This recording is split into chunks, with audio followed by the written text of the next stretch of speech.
시작. 오로지 힘써야 할 것이 무엇입니까? 오늘 본문 말씀 42절 말씀입니다. 사도행전 2장 42절 말씀. 그들이 사도의 가르침을 받아 서로 교제하고 떡을 떼며 오로지 기도하기를 힘쓰니라. 아마 외우시는 분들도 많고 이 구절만큼 유명한 사도행전의 구절이 없을 정도로 유명한 구절입니다. 그런데 이 구절만큼 오해되는 구절도 없습니다. 우리는 보통 기도를 강조할 때 이 구절을 사용합니다. 오로지 기도하기를 힘쓰니라 라고 성경이 말하고 있기 때문입니다. 그런데 이걸 원문으로 보면, 원문까지 안 가더라도 영어로만 봐도 이것이 우리가 생각하듯이 기도만 열심히 하라는 구절이 아닌 것을 알게 됩니다. 제가 오랜만에 영어를 한번 인용을 합니다. They devoted themselves to the apostles' teaching and to the fellowship, to the breaking of bread and to prayer. 오로지라는 말은 devoted, 온전히 자신을 드린다는 겁니다. 기도에만 오로지 힘쓰는 것이 아니라 첫째는 apostles' teaching, 사도들의 가르침에 자기 자신들을 온전히 드리라는 겁니다. 두 번째는 교제, to the fellowship, 교제에 자신들을 온전히 드리라는 겁니다. 세 번째는 the breaking of the bread, 성찬에 자신들을 떡을 떼는 일에 온전히 드리라는 것입니다. 그리고 네 번째에 기도에 온전히 자신들을 드리라 하는 것입니다. 그런데 이 구절들을 우리는 흔히 오해해서 한글 성경 번역만으로 이해를 해서 오로지 기도에 힘쓰니라. 봐라, 제자훈련 뭐 필요하노? 기도 열심히 하면 된다. 이렇게 한국 교인들은 이해를 하곤 했습니다. 여기서 힘쓰니라라는 이 단어가 원문에 찾아보면 프로스카르테튠테스라는 단어입니다. 현재 분사형으로 쓰여 있고요, 미완료 과거형으로 쓰여 있습니다.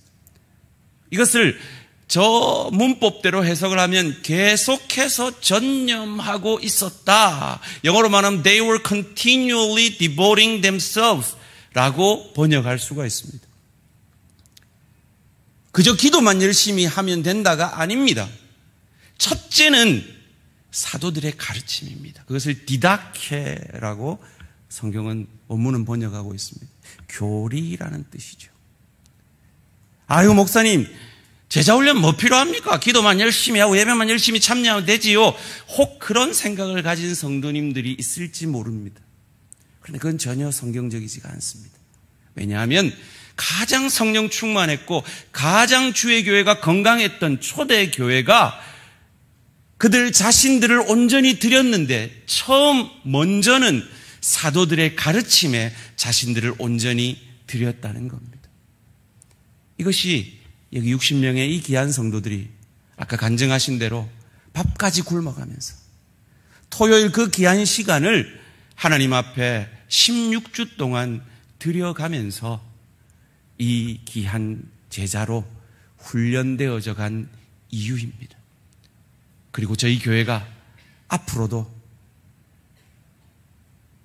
계속해서 이 제자 훈련을 핵심 사역으로, 그래서 제자 훈련이 문화가 되어지고 제자 훈련하지 않고는 리더로 세워질 수 없는 그런 교회로 서가기를 원하는 것입니다.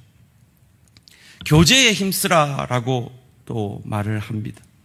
교제라는 말은 우리가 잘 아는 코이노니아입니다. 근데 이 코이노니아는 놀고 먹고 하는 게 1차적인 것이 아닙니다. 같이 떡을 떼는 것인데 6월절에 모인 사람들이 교제하는 걸 코이노니라 그럽니다. 무슨 말입니까? 예수 십자가 피와 살 가운데 함께 교제하는 것입니다. 그 시간이 제자훈련이요, 그 시간이 구역 모임인 것입니다. 그래서 제가 지금까지 계속해서 우리 구역장님들을 세워가고 구역을 강조하는 이유가 초대교회가 무엇에 힘썼는지, 그리고 그 초대교회적 신앙을 회복하기 위해서 우리 교회가 무엇을 힘써야 하는지를 강조하는 한 것입니다. 자, 오랜만에 해볼까요? 교회의 5가지 목적. 시작. 예배, 교제, 훈련, 사역, 전도와 선교. 이 교회의 목적을 이루는 데 있어서 훈련된 하나님의 사람들이 세워지는 것은 너무나 필수적입니다. 그래서 제가 두렵고 떨림으로 우리 대한교회의 새로운 질서를 세워가는 과정 속에서 중직자로 세워지는 분들은 앞으로 우리 교회가 진행되어져가는 모든 제자훈련을 수료한 분으로 자격을 제한한 이유가 여기에 있습니다. 11조를 하고 주일 성수를 하는 그 기본적인 기준이 채워지는 분이 리더로 세워져야 하는 이유는 그 작은 증거가 자신을 devoted, 자신을 오로지 드려지는 증거이기 때문입니다. 제자훈련 16주 쉽지 않습니다. 16주의 시간을 드렸다는 것은 그분들이 드려졌다는 겁니다. 이분들이 하나님 앞에 자신의 시간과 마음을 쏟았다라는 것입니다.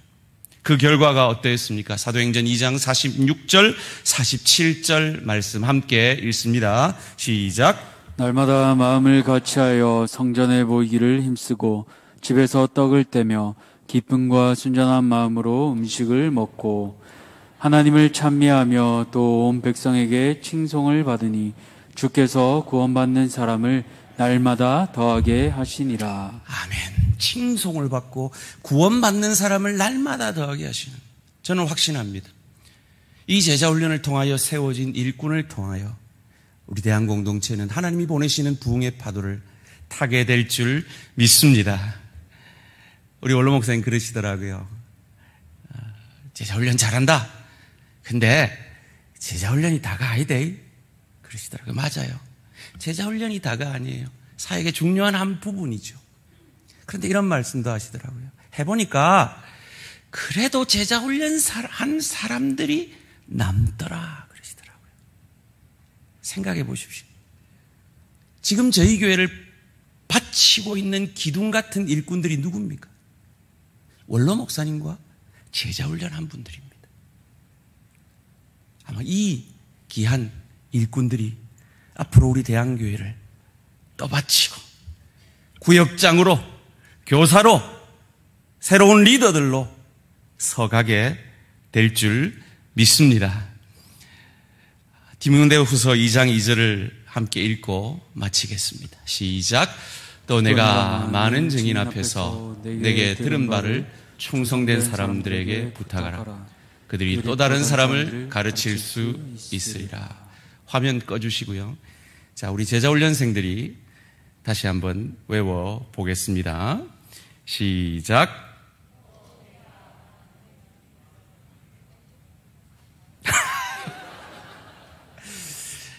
제가 준비시키지 않고 깜짝 부탁을 해봤는데 역시 외우는 건 쉬운 것이 아닙니다. 다시 한번 보고 온 성도님들 같이 읽고 이 귀한 60명의 훈련생들이 꼭 이 말씀의 삶을 살아내기를 소원하며 함께 읽습니다. 시작.